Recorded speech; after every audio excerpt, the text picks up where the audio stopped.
ರಾಜ್ಯದಲ್ಲಿ ಪ್ರತಿ ಬಜೆಟನ್ನೇ ಮಂಡನೆ ಮಾಡುವ ಸಂದರ್ಭದಲ್ಲಿ ಯಾವ್ಯಾವ ಮಠಗಳಕ್ಕನ್ನೇ ಹಣ ಕೊಟ್ಟಿದ್ದೀರೋ ಅವ್ರಿಗೇ ಮತ್ತು ಕೊಡೋದು. ಅಂದರೆ ಮುಂದುವರಿದ ಮಠಗಳಿಗೆ ಕೋಟಿ ಕೋಟಿ ಹಣವನ್ನು ಕೊಡ್ತದೆ. ಇವತ್ತು ಹಿಂದುಳಿದ ಹಿಂದುಳಿದ ಮಠಾಧಿಪತಿಗಳಿಗೆ ಅವರ ಮಠದಲ್ಲಿ ಒಂದು ವ್ಯವಸ್ಥೆಯೂ ಕೂಡ ಮಾಡಿಸಿಕೊಡೋದಕ್ಕೆ ಆ ಸಮುದಾಯಗಳು ಹಿಂದುಳಿದಿರ್ತವೆ. ಅದರಲ್ಲಿ ಯಾರೂ ಕೂಡ ರಾಜಕಾರಣಿಗಳು ಇರೋದಿಲ್ಲ, ಸರ್ಕಾರಿ ನೌಕರರು ಇರೋದಿಲ್ಲ. ಹಾಗಾಗಿ ಆ ಮಠದ ಸ್ವಾಮೀಜಿಗಳನ್ನೇ ಕೂಡ ಮೇಲೆ ಎತ್ತೋದಕ್ಕೆ, ಮಠವನ್ನೇ ಅಭಿವೃದ್ಧಿಪಡಿಸೋದು ಕಷ್ಟ ಆಗ್ತದೆ. ಆದ್ದರಿಂದ ಸರ್ಕಾರದ ತಾರತಮ್ಯ ಮಾಡಿದ್ರೆ ಕೈ ಬಿಡಬೇಕು. ಸರ್ಕಾರ ಒಂದು ಕಣ್ಣಿಗೆ ಬಣ್ಣ ಇನ್ನೊಂದು ಕಣ್ಣಿಗೆ ಸುಣ್ಣ ಹಚ್ಚತಕ್ಕಂಥದ್ದು ಏನಿದೆಯಲ್ಲ, ಇದು ಬಿಡಬೇಕು. ಅದಕ್ಕೋಸ್ಕರ ನೀವು ಎಲ್ಲರಿಗೂ ಹಣ ಕೊಡ್ತೀನಿ ಅಂತಂದರೆ ಮಠದಲ್ಲಿ ಅನುದಾನ ಕೊಡ್ತೀನಿ ಅಂತಂದರೆ ಬಜೆಟಲ್ಲಿ ಎಲ್ಲರಿಗೂ ಸಮಾನವಾಗಿ ಕೊಡಿ. ಇಲ್ವಾ ಯಾರಿಗೂ ಕೊಡೋಕ್ಕೋಗಬೇಡಿ. ನಮಗೇನು ಬೇಕು ಅಂತ ನಾನು ಹೇಳ್ತಾ ಇಲ್ಲ. ನೀವು ಸಾಂವಿಧಾನಿಕವಾಗಿ ಎಲ್ಲರಿಗೂ ಹಣ ಕೊಡ್ತೀನಿ ಅಂತಂದರೆ ಎಲ್ಲ ಮಠಗಳಿಗೂ ಕೊಡಿ. ಒಂದು ಮಠಕ್ಕೆ 25 ಕೋಟಿ, ಇನ್ನೊಂದು ಮಠಕ್ಕೆ 10 ಕೋಟಿ.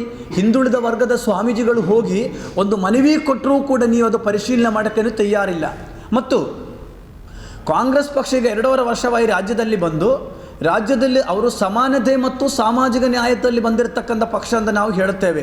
ಆದರೆ ಎರಡೂ ಕೂಡ ಪಕ್ಷ ಕೈಬಿಟ್ಟಿದೆ. ಸಮಾನತೆ ಮತ್ತು ಸಾಮಾಜಿಕ ನ್ಯಾಯ ಇವತ್ತು ಕಾಣುತ್ತಾ ಇಲ್ಲ.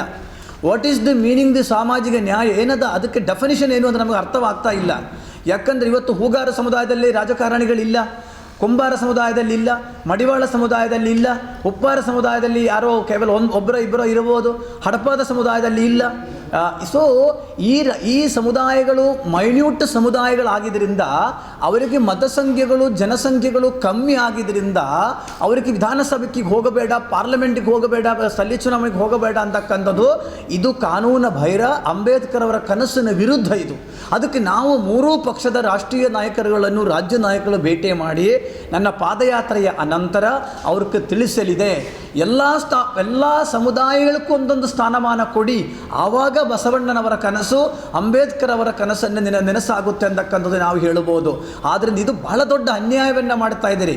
ಹಿಂದುಳಿದ ಹಿಂದುಳಿದ ಅಹಿಂದ ಅಂತ ಹೇಳಿಕೊಂಡು ನಿಮ್ಮ ರಾಜಕೀಯ ಕಾರ್ಡನ್ನೇ ಪ್ಲೇ ಮಾಡ್ತಾ ಇದ್ದಾರೆ ಬಿಟ್ಟು ಮಠಗಳಿಗೂ ಕೂಡ ಪ್ರಬಲ ಸಮುದಾಯಗಳಿಗೂ ಪ್ರಬಲ ಜಾತಿಗಳಿಗೂ ನೀವು ಭೇಟಿ ಕೊಡ್ತೀರಿ, ಉಳಿದವರನ್ನ ಹತ್ತಿರ ಸೇರಿಸೋದಿಲ್ಲ ಅಂತಕ್ಕಂಥ ಬಂದಾಗ ಬೇರೆ ಯಾವ ರೀತಿಯಲ್ಲಿ ನಾವು ಮುಂದೆ ಬರಬೇಕು ಅಂತಕ್ಕಂಥ ಕೂಡ ಪ್ರಶ್ನೆ ಇದೆ. ಆದ್ದರಿಂದ ಇದನ್ನು ಸರ್ಕಾರ ಕೈ ಬಿಡಬೇಕು. ಇದರಲ್ಲಿ ಕಾಂಗ್ರೆಸ್ ಪಕ್ಷದ ಮಾನ್ಯ ಮುಖ್ಯಮಂತ್ರಿಗಳಿಗೆ ತಾವು ಅಹಿಂದದ ಹೆಸರಿನಲ್ಲಿ ಬಂದಿರತಕ್ಕಂಥ ಮುಖ್ಯಮಂತ್ರಿಗಳು. ಹಾಗಾಗಿ ತಮಗೆ ಬಹಳ ದೊಡ್ಡ ಜವಾಬ್ದಾರಿ ಇದೆ ಈ ರೀತಿಯಲ್ಲಿ ಇದನ್ನು ಮಾಡೋದಕ್ಕೆ. ನಾವೇನು ವಿರೋಧ ಮಾಡಿ ಇವತ್ತು ನೋಡಿ ಕೋಗಿಲ ಈ ಒಂದು ಇಶ್ಯೂ ಆಯಿತು ಬೆಂಗಳೂರಿನಲ್ಲಿ, ಕೊಡ್ರಿ ನಾವು ಬೇಡ ಅಂತ ಹೇಳ್ತಾ ಇಲ್ಲ. ಆದರೆ 1 ವರ್ಷದ ಹಿಂದೆ 7 ಜನ ಹಿಂದುಳಿದ ವರ್ಗದ ಸಮುದಾಯದ ನಮ್ಮದೇ ಈಡಿಗ ಸಮುದಾಯಕ್ಕೆ ಸೇರಿರ್ತಕ್ಕಂಥವರು ಗುಡ್ಡ ಕುಸಿದು ಬಿದ್ದು ಸತ್ತೋದ್ರು. ಎಲ್ಲಿ? ಕಾರವಾರ ಜಿಲ್ಲೆಯಲ್ಲಿ 7 ಜನ ಈಡಿಗರು. ಏನು ಕೊಟ್ಟರು ನೀವು? ಏನು ಕೊಟ್ಟರು? ಏನೂ ಕೊಡಲಿಲ್ಲ ರಾಜ್ಯ ಸರ್ಕಾರ. ಆದರೆ ನಿನ್ನೆ ಅಲ್ಲೇನಾಯಿತು? ಸೊ ಇದು ನಮಗೆ ತಾರತಮ್ಯ ಆಗ್ತಾ ಇದೆ. ಇದು ಆಗಬಾರದು, ಇದನ್ನು ಸರಿಪಡಿಸಿಕೊಳ್ಳಬೇಕು ಅಂತ ಇವತ್ತು ನಾನು ನಾಳೆ ಪಾದಯಾತ್ರೆಯನ್ನು ಮಾಡ್ತಾ ಇದ್ದೀನಿ. ನಾಳೆ 6ನೇ ತಾರೀಕಿಂತ ಪ್ರತಿ ಸಮುದಾಯ ಸ್ವಾಮಿಗಳು ಕೂಡ ಈಗ ಬೀದಿಗೆ ಬರೋಕ್ಕೆ ರೆಡಿ ಆಗಿದ್ದಾರೆ. ಆದ್ದರಿಂದ ಸರ್ಕಾರಲ್ಲಿ ಸಾಮಾಜಿಕ ನ್ಯಾಯ ಮತ್ತು ಸಮಾನತೆ ಅಂತಕ್ಕಂಥದ್ದು ವಿರೋಧ ಪಕ್ಷದಲ್ಲಿದ್ದಾಗ ಇದೆಲ್ಲ ಮಾಡಿ ಹೋರಾಟ ಮಾಡ್ತಾರೆ. ಆದರೆ ಅವರೇ ಆಡಳಿತ ಪಕ್ಷಕ್ಕೆ ಬಂದಾಗ ಅವರು ಯಾವ ಧ್ವನಿಯೂ ಕೂಡ ಎತ್ತೋದಿಲ್ಲ ಅಂತಕ್ಕಂಥದ್ದು ಭಾಳ ಸ್ಪಷ್ಟವಾಗಿ ನಾವಿಲ್ಲಿ ಹೇಳುತ್ತಾ ಇದ್ದೀವಿ. ಅದು ಎದ್ದು ಕಾಣುತ್ತಾ ಇದ್ದೀವಿ. ಇದು ಕಾಂಗ್ರೆಸ್ ಪಕ್ಷಕ್ಕೆ ಭಾಳ ದೊಡ್ಡ ಹಿನ್ನಡೆ ಆಗುತ್ತೆ ಅಂತಕ್ಕಂಥದ್ದು ನಾನು ಇಲ್ಲಿ ಹೇಳಕ್ಕೆ ಇಷ್ಟಪಡ್ತೀನಿ. ಕೇವಲ ಕೆಲವೊಂದು ಜಾತಿಗಳಲ್ಲಿರ್ತಕ್ಕಂಥ 3-4 ಜನವನ್ನೇ ಮೇಲೆ ತಂದರೆ ಅವ್ರನ್ನ ರಾಜಕೀಯ ಬೆಳೆಸಿಬಿಟ್ರೆ ಆ ಸಮುದಾಯ ಬೆಳೆದಿದೆ ಅಂತಕ್ಕಂಥದ್ದು ಹೇಳೋಕ್ಕಾಗೋದಿಲ್ಲ. ಮೈನ್ಯೂಟ್ ಸಮುದಾಯಗಳನ್ನೇ ಗುರುತಿಸೋರು ಯಾರು? ಮೈನ್ಯೂಟ್ ಸಮುದಾಯಗಳ ನಾಯಕರಾಗಿದ್ದ KC ಕೊಂಡಯ್ಯನವರು ನೇಕಾರ ಸಮುದಾಯದ ನಾಯಕ, ಅವರು ಇವತ್ತು ಎಲ್ಲಿದ್ದಾರೆ? ಹಾಗೂ ಶಿವಮೂರ್ತಿ ನಾಯಕ್ ಎಲ್ಲಿದ್ದಾರೆ? ಇವತ್ತು ಜನಾರ್ದನ ಪೂಜಾರಿ ಅವರು ಎಲ್ಲಿದ್ದಾರೆ? ಇವ್ರನ್ನೆಲ್ಲ ಮುಗಿಸಿದಾರಲ್ಲ, ಹಿಂದುಳಿದ ಅಹಿಂದ ಅಂತ ಹೇಳಿಕೊಂಡು. ಹಾಗಾಗಿ ಇದು ನೋಡಿಕೊಂಡು ಸುಮ್ಮನೆ ಕೂತ್ಕೊಳ್ಳೋಕ್ಕೆ ನಾವು ರೆಡಿ ಇಲ್ಲ ಈ ಸಮುದಾಯಗಳು. ಅದು ಒಂದು. ಎರಡನೇ ಸ್ವಾಮೀಜಿ ಹೇಳಿದಾಗ 12ನೇ ಶತಮಾನದಲ್ಲಿ 777 ಶರಣರಿದ್ದರೂ ಸಹ ಅದರಲ್ಲಿ ಒಂದಷ್ಟು ಜನರುಗಳ ವಚನವನ್ನು ಎಲ್ಲರೂ ಪ್ರವಚನದಲ್ಲಿ ಹೇಳುತ್ತಾರೆ. ಆದರೆ ಹಿಂದುಳಿದ ವರ್ಗದ ಶರಣರುಗಳದ್ದು ಉದಾಹರಣವಾಗಿ ಹೆಂಡದ ಮಾರಯ್ಯ, ಈಡಿಗರ ಅಕ್ಕಮ್ಮ, ಹೂಗಾರ ಮಾದಯ್ಯನವರು, ಕುರುಬ ಗೊಳ್ಳಾಳಸನವರು, ಹೊಕ್ಕಲಿಂಗ ಮುದ್ದಣ್ಣನವರು. ಸೊ ಇವರ ಯಾರ ವಚನಗಳೂ ಕೂಡ ಹೊರಗಡೆ ಕಾಣ್ತಾ ಇಲ್ಲ, ಹೊರಗಡೆ ಬರ್ತಾ ಇಲ್ಲ, ಪ್ರಚಾರ ಆಗ್ತಾ ಇಲ್ಲ. ಯಾಕೆ ಅಂತಂದರೆ ಅವರೆಲ್ಲರೂ ಕೂಡ backward community, most backward community ಆಗಿದ್ದರಿಂದ ಏನೋ ಅಂತ ನಮ್ಮ ಪ್ರಶ್ನೆ ಇಲ್ಲಿ. ಅದಕ್ಕೆ ನಾವು ಹೇಳುತ್ತಾ ಇದ್ದೀವಿ, ಸರ್ಕಾರ ಇದು ಇದು ಭಾಳ ದೊಡ್ಡ ಜವಾಬ್ದಾರಿಯನ್ನು ತೆಗೆದುಕೊಳ್ಳಬೇಕು. ಅವರ ಪ್ರತ್ಯೇಕವಾಗಿ ಇವರ ವಚನಗಳು ಬಹಳ ದೊಡ್ಡ ವಚನಗಳು, ಅರ್ಥಗಳಿದೆ. ಆ ವಚನಗಳಿಗೆಲ್ಲವನ್ನೆಯೂ ಕೂಡ ಈಡಿಗರ ಅಕ್ಕಮ್ಮ 154 ವಚನವನ್ನು ಬರೆದಿದ್ದಾರೆ. ಹೆಂಡದ ಮಾರಯ್ಯ 12 ವಚನಗಳನ್ನು ಬರೆದಿದ್ದಾರೆ. ಹೂಗಾರ ಮಾದಯ್ಯನವರು 4 5 ವಚನಗಳನ್ನು ಬರೆದಿದ್ದಾರೆ. ಸೊ ಇದು ಯಾವುದೂ ಚರ್ಚೆ ಆಗ್ತಾ ಇಲ್ಲ, ಯಾವುದೂ ಕೂಡ ಸಿಗ್ತಾ, ಯಾಕಂದರೆ ಮೆಜಾರಿಟಿ ನಾವು ಇಲ್ಲದ್ರಿಂದ ಕಾರಣಕ್ಕೇನಾ, ಅದಕ್ಕೋಸ್ಕರ ಇದು ಹೊರಗಡೆ ಬರಲೇಬೇಕು ಅಂತಕ್ಕಂಥದ್ದು.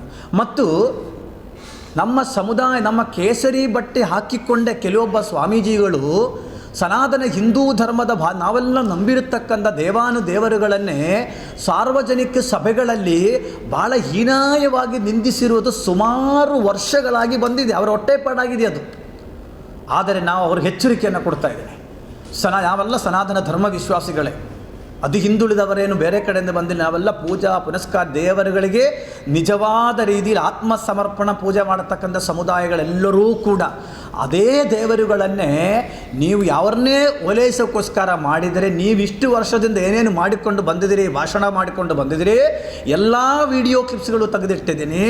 ಮುಂದಿನ ದಿನಗಳಿದು ಮುಂದುವರಿಸಿದರೆ ಸೂಕ್ತ ಕಾನೂನು ಕ್ರಮ ಅಷ್ಟೇ ಅಲ್ಲ, ಎಲ್ಲಿ ನೀವು ಕಾರ್ಯಕ್ರಮದಲ್ಲಿ ಮಾತನಾಡ್ತೀರಿ ಅಲ್ಲಿ ಸಾರ್ವಜನಿಕ ನಿಮಗೆ ಮುತ್ತಿಗೆ ಹಾಕುವ ಕೆಲಸಕ್ಕೂ ಕೂಡ ಅದು ಹಿಂದುಳಿದ ವರ್ಗದ ಮಠಾಧೀಶರು ಮುಂದೆ ಹಾಕ್ತೀನಿ ಅಂತಕ್ಕಂಥದ್ದು ಭಾಳ ನಿಮ್ಮ ಮುಂದೆ ಹೇಳತಕ್ಕಂಥದ್ದು. ಮತ್ತು ಅಲ್ಲ, ಅದು ನಾನು ಹೇಳ್ತೀನಿ ಈಗ, ಅದು ನಾನು ಅಲ್ಲಲ್ಲ, ಒಂದು ನಿಮಿಷ ನೀವು ಕೇಳೋಕೆ ಉತ್ತರ ಕೊಡ್ತೀವಿ, ಇಲ್ಲ ನನ್ನ ಫ್ಲೋ ಹೋಗ್ಬಿಡ್ತೀವಿ. ಹಾಗಾಗಿ ಸ್ವಾಮಿಗಳು ಅವರ ಭಾಷೆಗಳು ನಾವು ಭಾಳಷ್ಟು ನಾವು ಕೇಳಿದ್ದೀವಿ. ಪಾರ್ವತಿ ಬಗ್ಗೆ, ಗಣಪತಿಯ ಬಗ್ಗೆ, ಬಹಳಷ್ಟು ದೇವರುಗಳ ಬಗ್ಗೆ ಹೀನಾಯವಾಗಿ ಮಾತನಾಡಿರ್ತಾರೆ, ನಾವು ಗಮನಿಸಿದ್ದೀವಿ. ಆದರೆ ಅದನ್ನೆಲ್ಲ ಮುಂದುವರಿಸ್ಕೊಂಡು ಹೋದರೆ ಸರಿ ಆಗೋದಿಲ್ಲ. ಅದಕ್ಕೋಸ್ಕರ ನಮಗೆ ನೋವಿದೆ, ಯಾಕಂದ್ರೆ ನಾವೆಲ್ಲ ಪೂಜೆ, ನಮ್ಮ ಧಾರ್ಮಿಕ ಭಾವನೆ ಅದು ಆಗಬಾರ್ದು. ಅದೇ ರೀತಿಯಲ್ಲಿ ಇವತ್ತು ನಾನು ಹೇಳ್ತೀನಿ, ಮೇಲ್ವರ್ಗದ ಮಠಾಧಿಪತಿಗಳಿಗೂ ಮೇಲ್ವರ್ಗದ ಮಠಗಳಿಗೂ ಸಾಂವಿಧಾನಿಕವಾಗಿ ನಿಮ್ಮ ಬಜೆಟಲ್ಲಿ ಎಷ್ಟು ಹಣ ಕೊಟ್ಟಿದ್ದೀರಿ, ಹಿಂದುಳಿದ ವರ್ಗದ ಏನು ಕೊಟ್ಟು ಸೋಷಿಯಲ್ ಆಡಿಟಿಂಗ್ ಮಾಡಿ ಒಂದು ಶ್ವೇತಪತ್ರವನ್ನು ಹೊರಡಿಸಿ, ಆವಾಗ ಗೊತ್ತಾಗುತ್ತೆ ಇಲ್ಲಿ ಏನು ತಾರತಮ್ಯವನ್ನು ಕಂಡು ಬಂದಿದೆ, ಇಲ್ಲಿ ಸಮಾನತೆ ಮತ್ತು ಸಾಮಾಜಿಕ ನ್ಯಾಯ ಇಲ್ಲ ಅಂತ ಕಂಡು ಬಂದಿದೆ ಅಂತ ಗೊತ್ತಾಗುತ್ತೆ. ಅದನ್ನೇ ಹಿನ್ನೆಲೆಯಲ್ಲಿ ನಾವೇನು ಮಾಡ್ತಾ ಇದ್ದೀವಿ, ಈ ಹೋರಾಟಗಳನ್ನ ಮಾಡ್ತಾ ಇದ್ದೀವಿ. ಸರ್ಕಾರ ಏನಾದರೂ ಇದಕ್ಕೆ ಸ್ಪಂದಿಸಲಿಲ್ಲ ಆದರೆ ಇಷ್ಟೇ ಅಲ್ಲ, ಭಾಳಷ್ಟು ಸಮುದಾಯಗಳು ಕೂಡ ಮುಂದೆ ಬರ್ತಾ ಇದೆ. ಎಲ್ಲರನ್ನೇ ಸೇರಿಸಿಕೊಂಡು ಭಾಳ ದೊಡ್ಡ ಹೋರಾಟ ರಾಜ್ಯದಲ್ಲಿ ಅಷ್ಟೇ ಅಲ್ಲ, ಕೇಂದ್ರ ಸರ್ಕಾರದಿಂದೂ ಕೂಡ ನಮಗೇನೇನು ಅನ್ಯಾಯ ಆಗ್ತಾ ಇದೆ ಅದು ಬಗ್ಗೆಯೂ ಕೂಡ ನಮ್ಮ ಮುಂದಿನ ದಿನಗಳ ನಮ್ಮ ಹೋರಾಟ ಇರ್ತದೆ.